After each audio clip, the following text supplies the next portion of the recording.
Le Brésil traverse un moment inédit de son histoire, la destitution de Dilma Rousseff et son remplacement par le vice-président Michel Temer, qui prend la tête du pays au moins le temps du procès en destitution de la présidente. Nous avons contacté au Brésil celui qui était le bras droit de Dilma Rousseff, l'ancien ministre chef de cabinet, Jacques Wagner, qui a laissé son poste au gouvernement pour Lula da Silva en mars dernier.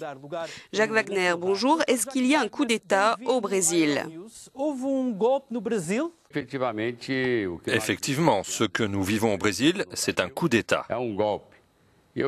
J'appelle ça un coup d'État parce qu'ils ont eu recours au dispositif constitutionnel de destitution pour véritablement faire une élection indirecte.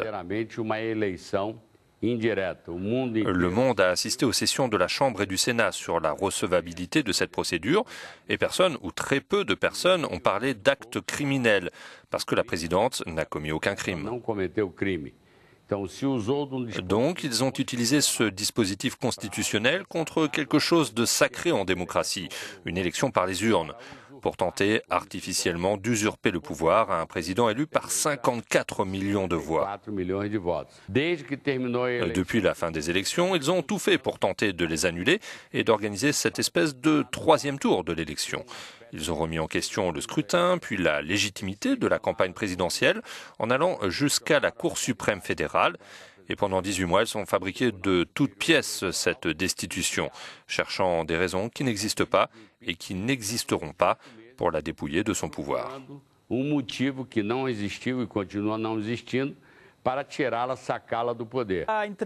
a-t-il des intérêts géostratégiques derrière cela, des forces extérieures derrière ce coup d'État ? Sans aucun doute, des intérêts conservateurs sont en jeu. C'est une stratégie qu'on constate dans certains pays. En ayant recours à l'éthique, on cherche artificiellement à prendre le pouvoir au gouvernement qui a une légitimité populaire.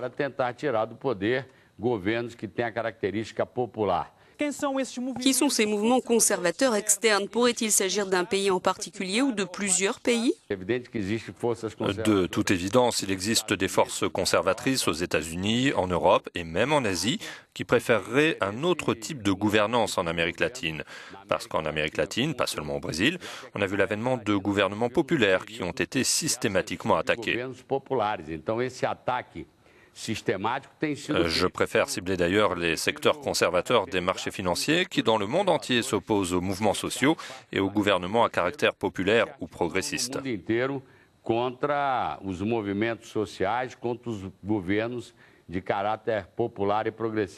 Sera-t-il possible d'inverser la situation au Sénat? Oui, il est possible de renverser la situation au Sénat, je n'en doute pas. Ils ont eu seulement 55 voix pour enclencher la procédure. Si on gagne seulement 2 de ces voix, on barrera la route à la destitution et nous avons déjà 22 ou 24 voix que je considère comme sûres. Et je pense que pendant l'exercice du mandat intérimaire, beaucoup de contradictions vont surgir.